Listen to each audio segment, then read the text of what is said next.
This week, vice presidential candidate Joan Allen is in the hot seat in The Contender. Minnie Driver wants to be a beauty queen in Beautiful. And Christopher Guest and Parker Posey are just two of the eccentric dog lovers in Best in Show.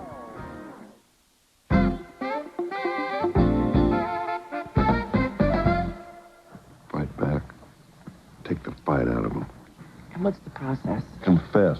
Confess? Yeah. Confess. Confess. Confess to all of it. Well, look what it did for Clinton with flowers. Joan Allen's chance to become the vice president of the United States could be destroyed by sleazy allegations about her past in The Contender, one of 4 new movies we'll be reviewing this week, and we'll also have a special report from our internet correspondent, Michaela Pereira. I'm Roger Ebert, film critic of the Chicago Sun-Times. And I'm Richard Roeper, columnist for the Chicago Sun-Times.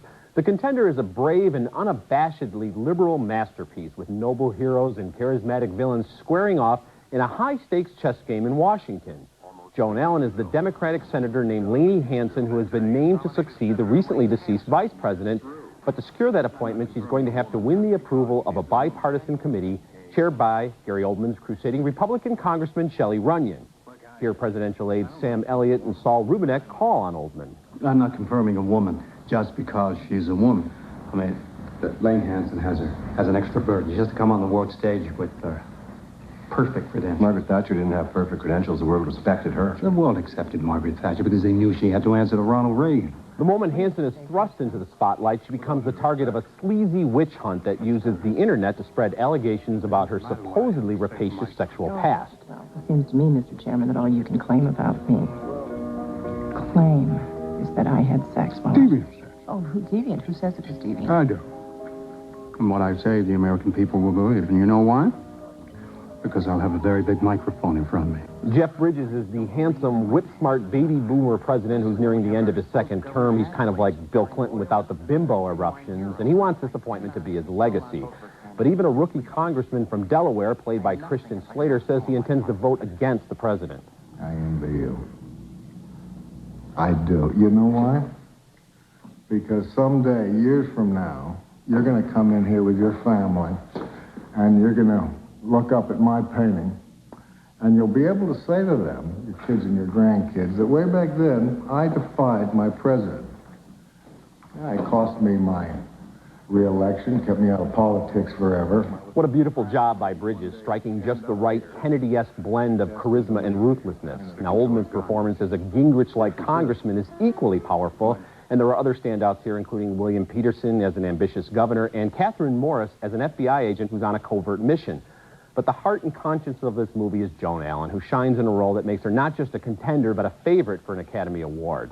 Writer-director Rod Lurie has fashioned a modern American classic that ranks with Mr. Smith Goes to Washington and The Candidate as one of the best films ever made about the American way of government. Boy, I agree with you completely. And Gary Oldman is such a surprise in this movie because for the first half hour, I didn't recognize him. Yeah. I mean, he does things with his hair and with his face. Yeah. You don't know who he is, but it's not just some kind of an impersonation. He is so good as this congressman who is so self-righteous and so concerned with the sexual past of this person who he makes into his victim. And Joan Allen, I think, teaches a valuable lesson in civics to the people watching this movie, which is it's none of their business. Yes. It's none of their business because our political process has been corrupted in the last few years by this prurient interest in what people do in their private lives. And I don't think we'll get anyone to run for president or anything else if that continues. This is a movie that's going to tell people in the future the way we lived right now at the outset of the 21st century. And you mentioned Gary Oldman. He's obsessed also with Jeff Bridges' president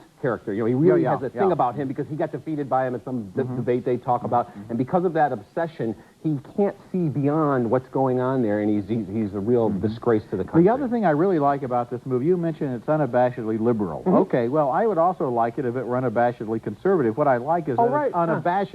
It's so many of our political movies have presidents who belong to no particular party that you never hear those words Republican or Democrat. It's like people don't belong to parties, they don't have positions. This movie takes political positions. And because it's authentic, it rings even more true throughout as the circumstances occur. It's a great, great movie. Very realistic. Okay, our next movie is named Girlfight, and it's the story of a tough Brooklyn girl who becomes a boxer and eventually faces her boyfriend in the ring. For Diana, a high school student with lots of anger, boxing is a way to channel her aggression and get rid of bad feelings about herself. The movie stars a powerful newcomer named Michelle Rodriguez, who tells a trainer she wants to fight. Well, you can train, but you can't fight. Why not? You just can't. Girls don't have the same power as boys. What about aerobics? Am I talking to you? Family secrets surround the death of her mother. In their macho Puerto Rican family, it's supposed to be the boy who's a fighter, but her brother lets her have the money their dad gives him for boxing lessons. What are you going to be doing when you're supposed to be at the gym? I'm a geek. I'll do something constructive with my time. At the gym, she meets Adrian, played by Santiago Douglas, and they become lovers and sparring partners. I won't fight you. That's it. Who says you'll be the only one fighting? I'm sorry, Diana, but I haven't trained all this time to be stuck in a ring with a girl. Oh, stuck with a girl. Girlfight isn't just about fights in the boxing ring. Diana gets in fights at school and at home, where she has an uneasy relationship with her father. The one person she doesn't much want to fight is Adrian, her boyfriend, and the plot has to work pretty hard to get them in the ring together. Michelle Rodriguez shows a toughness and determination the movies don't often allow teenage women in particular to exhibit. Girlfight won for Best Picture and Director at Sundance this year, and it's quite a movie.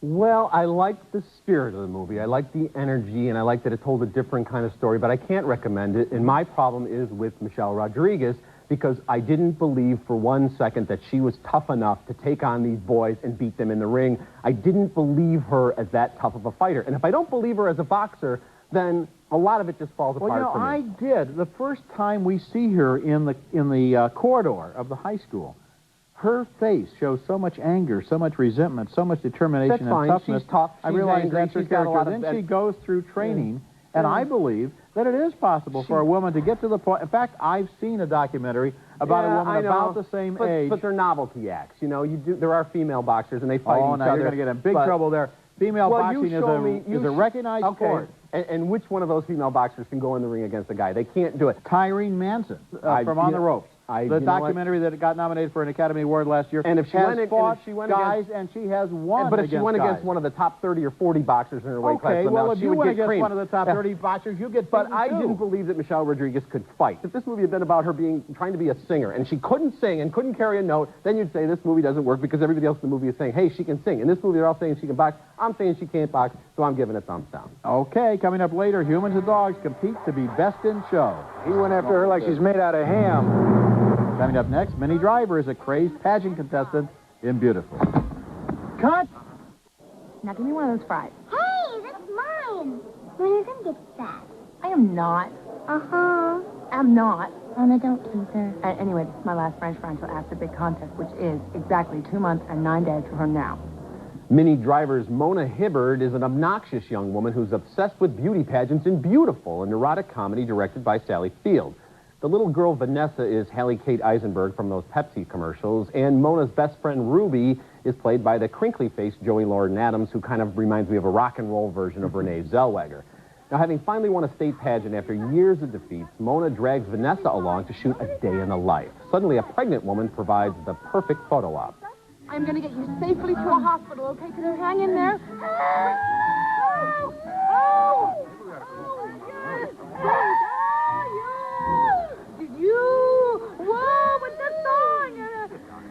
It must have been cold there in my shadow.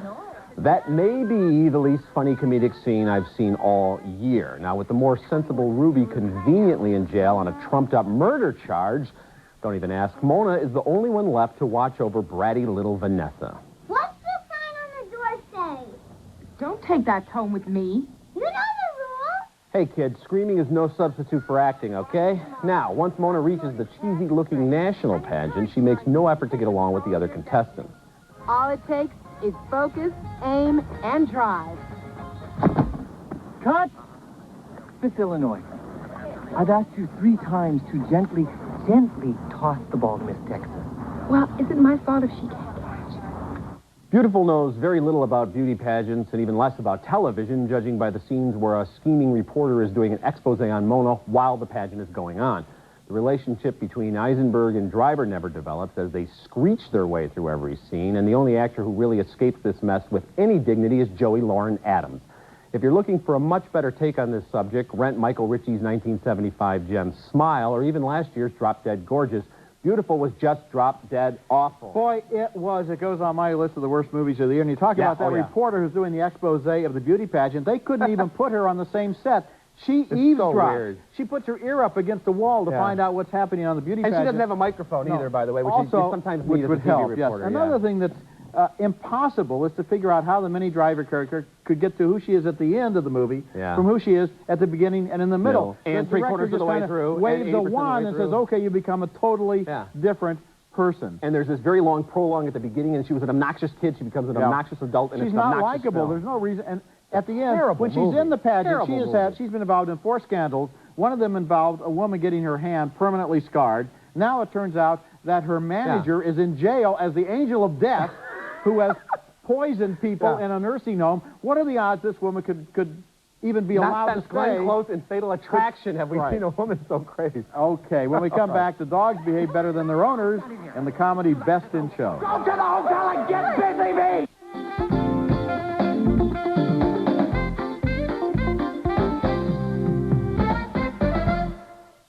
The Bloodhound, of all the breeds, is just such a noble, loyal, perfect dog. I mean, you can't find a better dog on the whole planet Earth. And I would guess that even if one day they land on some other planet in Venus or Mars or whatever, you couldn't find a better dog. Christopher Guest is the proud dog owner describing his beloved Bloodhound in Best in Show, a hilarious mockumentary about a pedigree dog show. Guest directed and co-wrote the movie, which mercilessly satirizes the life and death atmosphere backstage at a big dog show where a lot of the dogs look weird and a lot of the owners look weirder. We both have so much in common. We both love soup, and we love the outdoors. We love snow peas. In a film filled with funny performances, the funniest is by Fred Willard as a clueless and vulgar color commentator. Jim Pittick plays the straight man, the announcer who takes the show very seriously. Are they ever allowed to do anything like that, dress up a dog in a funny way? No, that's not quite what the purpose of these shows. But it would, I think it would really get the crowd going. You know what I mean? The Sherlock Holmes hat with the pipe. I don't know if you could make it look like smoke's coming out of the pipe. Christopher Guest helped to write the great fake documentary This Is Spinal Tap. He acted in it. He co-wrote, directed, and starred in Waiting for Guffman, the funny movie about a small-town historical pageant. And he's still at the top of this form with Best in Show, which introduces us to several couples who often oddly reflect the behavior, neuroses, and sexuality of their dogs. Parker Posey and Michael Hitchcock are yuppies whose lives center on Starbucks. Jane Lynch and Jennifer Coolidge find a mutual interest in obedience training.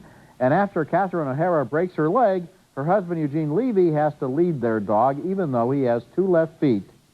Literally, 2 left feet. He does, which is hilarious. So much of this was hilarious. And this is sort of like a doggy duet, because we see these all these little couples, and they're all going to come together. But Christopher Guest, he doesn't just ask us to be smart. He assumes and knows that we're smart, and we're going to get the jokes. He doesn't hit us over the head with them, but there are so many laughs in this movie, and everybody's really good, but Fred Willard is the king of this film. I have seen so many sports broadcasts where you have the color guy trying to come up with some kind of sidebar information and not knowing, obviously knows nothing about dogs and apparently nothing about life. Nothing. At one point, he's got Columbus landing at Plymouth Rock in some kind of a weird riff about how dogs came to America. Well, you know the history. I don't know that stuff. He is fabulous in this movie. He ought to get a supporting actor nomination. Yeah, I agree with that. He really should. Okay, when we come back, you can watch full-length features for free and legally on the Internet.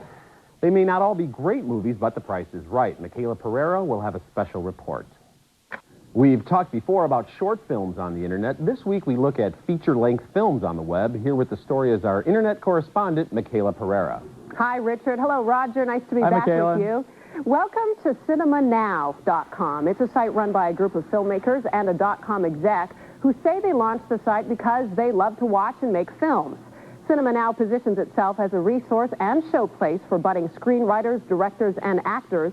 It also boasts some 200 short and feature-length films for netizens to watch for free, at least for now. The company is a year old now and is sort of a work in progress. It has the rights to over 700 films, but only 200 are available on the site now due to some overwhelming amounts of legal paperwork that's entailed. Since the company is a subsidiary of Trimark Pictures, Cinema Now is mostly host to their library, but not all of their films. For example, Kathy Lemon's critically acclaimed Eve's Bayou isn't online, yet Greg Araki's cult hit The Doom Generation is. So what exactly does it look like? Me and him used to sit in my room getting stoned, listening to the Smiths. Like he was over the night before he killed himself.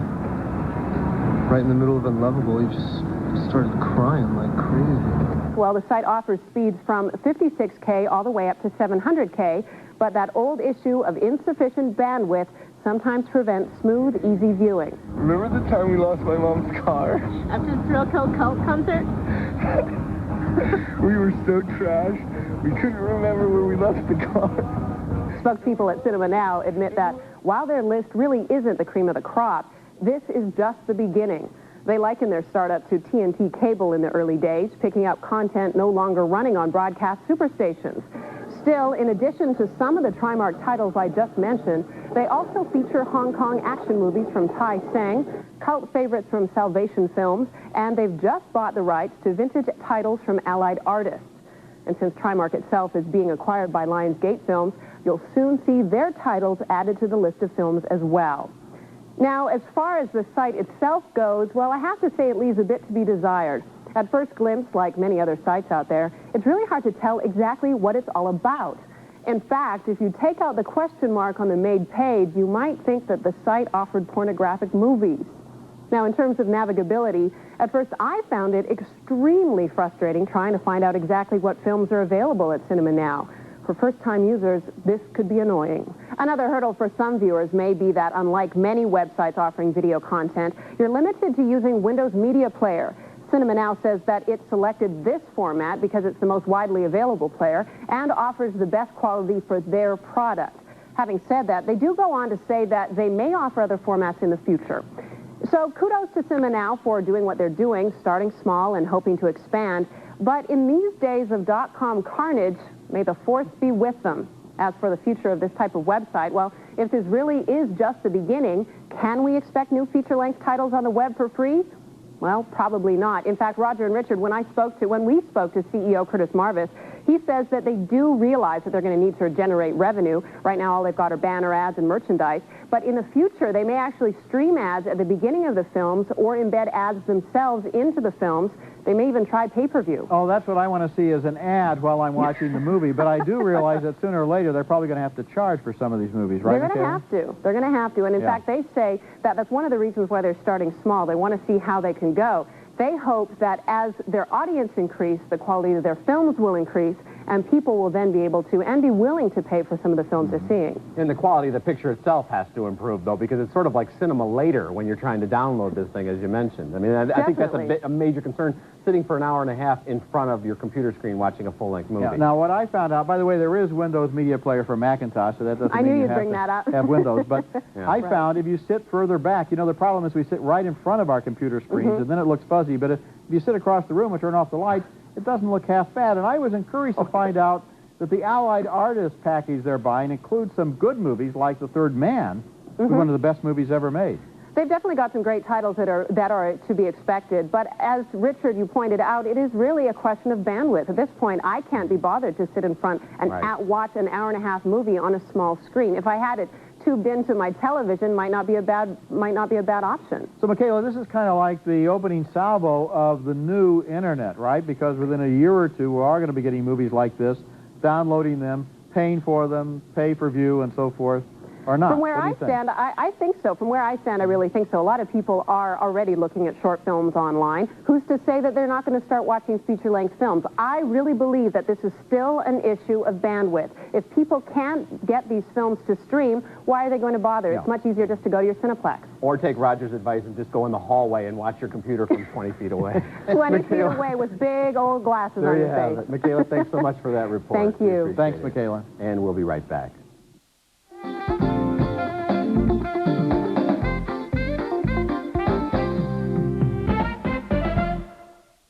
Now let's take another look at the movies we reviewed on this week's show. 2 very enthusiastic thumbs up for The Contender, an exciting and unusually intelligent political thriller. It opens in 2 weeks.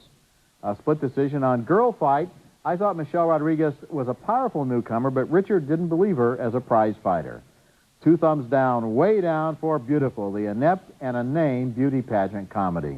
And finally, 2 thumbs up for Best in Show, the funny fake documentary about dogs and their humans. And the one to look for is The Contender, which I think really positions Joan Allen very nicely for Academy Award time. A great film, and Best in Show, a very funny film. Yes, now it is. remember, you can hear our reviews at Ebert-Roeper-movies.com and read us in print at suntimes.com. And Michaela is at www.techtv.com.